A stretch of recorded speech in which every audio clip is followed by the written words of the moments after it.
let's go. Hi, welcome to our podcast. It's the Live Intervention. And today, the subject for today is parenting. Today, we're talking about parenting. Now, we had a little bit of experience. Well, I had a little bit of experience parenting because we took care of our nieces and nephews. That wasn't parenting.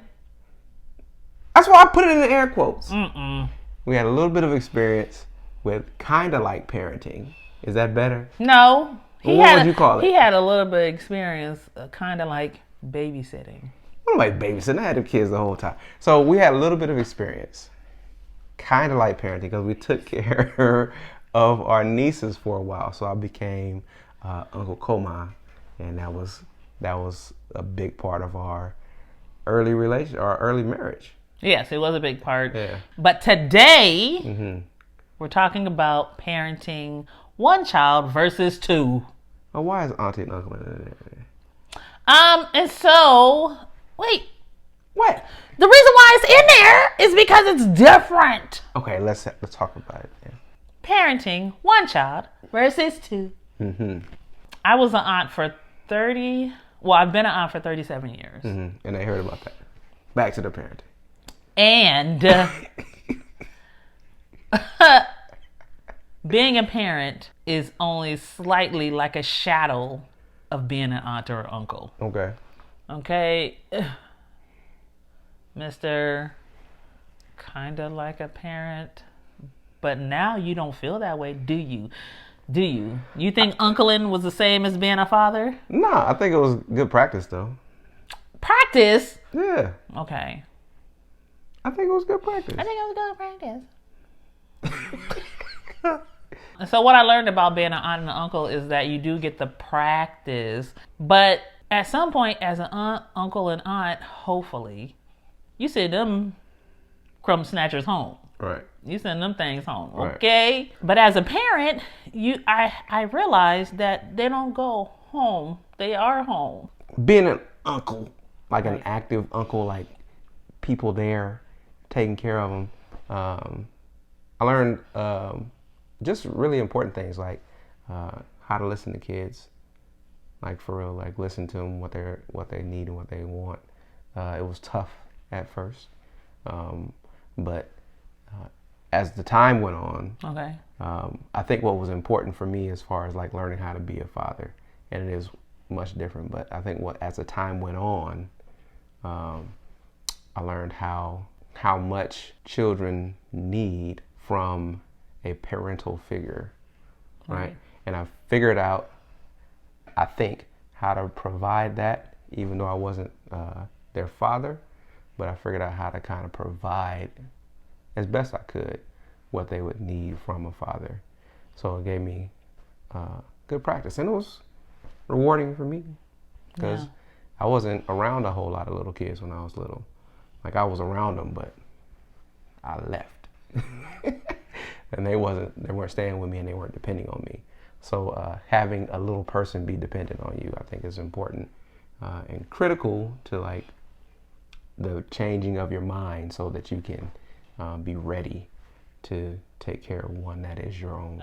In our parenting journey, I learned something really quickly that I didn't know. Like I heard conversations about people going like, it's really difficult to go from one kid to two kids, but when you already have two kids, it's easier to go to 3 and 4 kids. And we currently only have 2.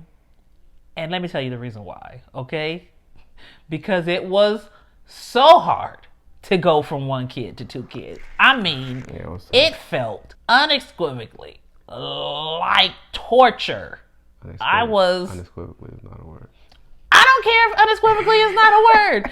It felt like all the words that was hard. Right. Okay? It felt like them all. All the hard words. All the hard words. That's what it felt like. And that is for me. Right. I had some other things going on. But for me, it felt like all the hard words. Right. Not 4-letter words, just the hard words. And I love my children. But it was really hard to go from 1 kid to 2 kids. Right. Okay. So look, I don't know if it was that much harder for me. Mainly because she was doing most of the work. So for her, I was doing. So, and that's, I don't know if that's true for all husbands. So this is our parenting pie, and this is his section in the pie. I wasn't that bad. So what I was gonna say was, I don't know if that's true for all parents, but for us, because our second adoption was quite different. So I think because our first adoption went a lot smoother because there was no. Yeah, because it was a safely surrender. Right, there were no other things that we needed to do. But with our son, right, he was still having visitation. We still had to take him for a lot of doctor's appointments. He had a little bit. He had some more challenges than our firstborn. Right. So he was doing therapy. He was doing right a bunch of different things. So going from the relative ease of a safely surrendered, as opposed to her not having as many, like, she had the regular doctor's appointments, and she had some allergies and stuff, but it wasn't like there wasn't a whole lot. Right. So her exposure to drugs and alcohol during the gestational period was different from his. Right. So it was different. His journey at the beginning was a lot more taxing. At the very beginning of his life, really. Yeah, at the beginning of his life, and when he came home with us, right, was a little more taxing on my wife.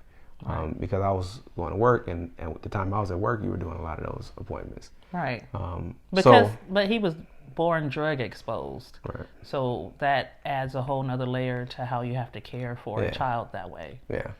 So it was different. Mm-hmm. And then once all that kind of evened out, so to speak, now it's just different because we got 2 kids and they're different. The girl, oh my goodness, versus the boy. Right, so different. And she was so sweet and so gentle. Yeah. Just like a flower. Just like a flower. And my son was a tractor trailer, okay? Right. Bussing into windows, slamming his head on the floor, biting and chewing everything. Yeah. Like he was running over everybody and everything. Yeah. He was a tractor trailer. Yeah. And boys are just different. Like with my daughter, I don't know if we talked about it before, but with my daughter, I was like, I wanted to put guardrails up everywhere, right? We would go out and let her play, and I wanted to like tackle the little people that were running around her because it wasn't safe. The other kids. I'm talking about, the kids. I tackle a kid. I don't care. So I wanted to just like, I was really protective. Right. With him, I was like, yeah, jump off of there. You hurt? You all right? Shake it off. So the lesson that I learned in this part of our journey is that, one, people whose families are composed of mostly girls or daughters will never understand my life as a boy mom. Mm-hmm. And I know you guys out there in media land, online media land, understand me. It is not because I don't discipline my son that he is everywhere. He's just a boy. Okay? And then the second part of my lesson is that you really got to pay attention to each one of your children when it comes to parenting. Because you might have to be a totally different parent from number 1 child to number 2 child to number 3 child to number 6 child. They are like different people. And in a lot of ways, they are similar to the mother or the father because they pick up your mannerisms and all that good stuff. But they are different people. You can't even raise them or parent them the way you were raised or parented. It is a different world. From where you come from. I knew you was going to do that. So, so the Bible says that when raising our children that we should raise them in the way that they should go. Right. According to their own personal spirit, their own personal the own personal spirit that God gave them. So yeah, it's going to be different raising different kids because they're different people. And I think it's amazing that God gives us all these individual personalities, Right. and it's going to be amazing to watch them as they're adults. It's irritating now. I mean, we all the time say that quality about that kid is gonna be really good when they're an adult. When they're an adult, right now, Ooh, but right now, it's tough. thank you. It'd be tough sometimes. I be thanking God for His grace and His mercy. Right, Mhm. right. But I be So like, one of the things I learned going from one kid to two is that you have to be really mindful of your first child. okay. Because our first child, even though she asked for a little brother, specifically, she said, I want a little brother. And when she was like 3, she just said it a lot. But then when she got the little brother, she realized that she had to give up some of that attention. All right. And she was an only child for 5 years. So she had to give up some of that attention. He was little, and we had to, and he had the challenges that we talked about. And so it was tough for her for a little while because she was like, I don't know how to do this. And he was having a hard time. And he wasn't the nicest little 1-year-old boy all the time. So she had some challenges there. So we have to be mindful. You have to be mindful of making sure that your first child still feels like they're Right. they're still loved and important and not like pushed to the side. Because I think she might have felt like that sometimes. I mean, it was difficult. Yeah. I mean, I just got done saying it was hard. Yeah, I mean, but that's how she felt. So I mean, because he was also a 1-year-old trying to deal with all the frustrations of his whole 1-year-old life. Right. But this is my lesson. So the lesson is make sure we pay attention to your first child. Right. And make sure, not that we didn't, just to make sure that You're working you're mindful harder. of that. Yeah, you work a little bit harder to make sure that Right. that first child feels like, you know what, I'm still special. Or the third child or the middle child or Right. whatever your situation is. Right. Yeah. And then the other lesson I learned was that boys are just different. Like, it was really sweet with my daughter, and it was all so special.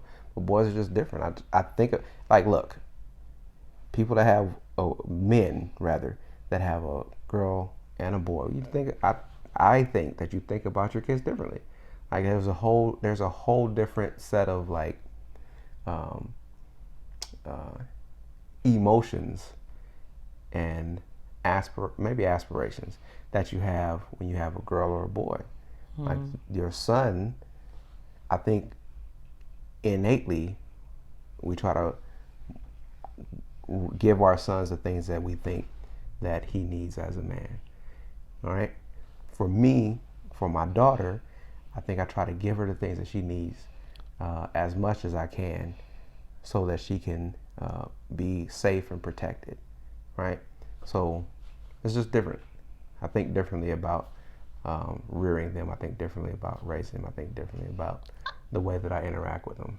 I mean, I think that any parent, whether it's mother or father, you think differently about your children. However, I do think that when you're a mother, you probably concentrate more on, like, this is my child, more than like, this is my son, right away. Right? You're just like, okay, what does my child need? What do they, where can I do better with my child? Right. As opposed to, like, this is my son. Oh, he's my son. And so maybe that's the difference. But no, what I'm saying is, I think, like, with our daughter, aren't there some things that as a woman, like, you're like, you need to know this as a woman. Like, you're going to be a woman one day. Here's what I've learned about being a woman. You need to know that there's things that you're going to tell our daughter that I wouldn't even think that you already have. That I wouldn't even think to tell her, or I wouldn't even think to approach the subject, because But that's only of who you are. But because my you're point, a woman. no, that too. But Okay. my point was, I'm talking about as soon as they out on the scene, like, men are like, this is my son. He about to play football, and he don't even know what fingers are. Right. As opposed to what I believe women would do is just like, this is my child. Let me nourish and nurture and take care of this human that I'm taking care of. Whereas men are like, oh, this is my daughter. Wait, she's gonna break. Right. And that's what I'm talking about. All I want you to just do is say on the camera that you think differently about the things that you teach your daughter because it's your daughter. That's all I'm saying. Okay, I agree. Do you or don't you? Do you or don't you? I mean, yes. Now Okay. I do, yes. Yes. But when they was new on the scene, No. I was just like, okay, how you feed this kid? Right. How you clothe this kid? Right. How you pamper this kid? Okay. So yes, you do. Yes. Okay, then I will admit then I did think about it a whole lot earlier. Right. Well, for this episode, Well, that's it. That's all. that's it. That's all. See you next time. I knew you was gonna do it. You did it on purpose. You did it on purpose now. Wave. Okay. Don't even say it again. Just wave.